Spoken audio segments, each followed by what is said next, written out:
તો અત્યારે હાલ એક મહત્વપૂર્ણ સમાચાર સામે આવી રહ્યા છે તેની પર નજર કરી લઈએ। અપડેટ આપને જણાવી દઈએ તો નવસારી જિલ્લામાં વહેલી સવારથી વરસાદી માહોલ જોવા મળી રહ્યો છે। દેડિયાપાડા સહિત સમગ્ર તાલુકામાં ધોધમાર વરસાદ વરસવાની શરૂઆત થઈ ગઈ છે તો દક્ષિણ ગુજરાતના અનેક વિસ્તારોમાં મેઘમહેર જોવા મળી રહી છે। ધામણ ખાડી અને કરજણની નદીમાં વરસાદના પાણી વહેતા થયા હોવા જોવા મળી રહ્યા છે।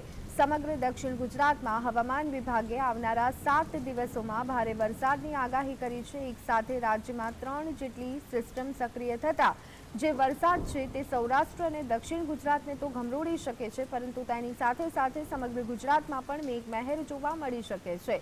ત્યારે અત્યારે હાલ તો નવસારીમાં વરસાદી ઝાપટા પડવાની શરૂઆત થઈ ગઈ છે। વહેલી સવારથી જ વરસાદી માહોલ જોવા મળી રહ્યો છે।